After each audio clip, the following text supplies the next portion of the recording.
Tahun 2020 terhitung 3 bulan lagi akan berakhir. Tidak terasa pandemi COVID-19 ini sudah kita alami sekitar 8 atau 9 bulan yang lalu. Banyak sekali perubahan yang kita alami di masa ini. Banyak sekali proses adaptasi yang harus kita lalui, mungkin dengan cara penyesuaian diri kita dalam menghadapi pandemi COVID-19 ini. Salah satunya adalah perubahan yang terjadi di dalam dunia pendidikan. Assalamualaikum warahmatullahi wabarakatuh.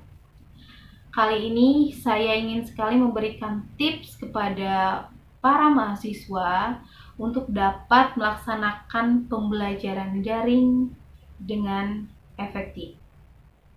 Berdasarkan survei School Education Gateway 38 yang menyatakan bahwa di dunia 69% itu mengadakan pendidikan dengan proses pembelajaran daring. Sama halnya seperti di Indonesia.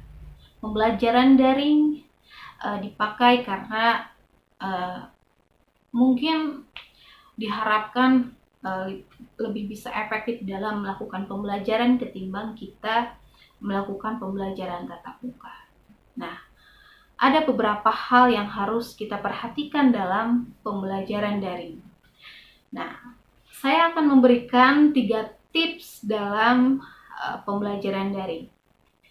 3 tips tersebut bukan 3 tips sebenarnya, 3 poin penting di dalam pembelajaran daring. 3 poin penting di dalam pembelajaran daring adalah prepare atau melakukan perencanaan dan persiapan. Persiapan yang dimaksud di sini adalah persiapan fisik maupun mental, juga persiapan terkait dengan media ataupun sarana pembelajaran. Contohnya ketika kita menggunakan media perangkat komputer ataupun seluler, maka persiapkan gadget tersebut sebelum melakukan pembelajaran daring.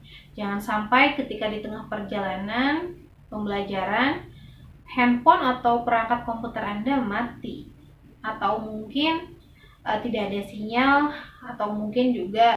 Kedua adalah komunikasi. Komunikasi menjadi suatu hal yang urgent di dalam tergapainya tujuan pembelajaran. Komunikasi yang seperti apa yang harus dibangun? Komunikasi atau interaksi yang dua arah antara guru dan murid. Kemudian komunikasi yang bersifat interaksi edukatif, komunikasi yang terjalin dengan hangat tanpa mengesampingkan etika. Jadi, etika di sini juga harus diperhatikan. Tata cara berbicara dengan dosen, kemudian dengan teman, kemudian ketika menggunakan WhatsApp misalnya, diskusi di WhatsApp ataupun di Google Classroom, maka pergunakan bahasa yang baik sesuai dengan EYD.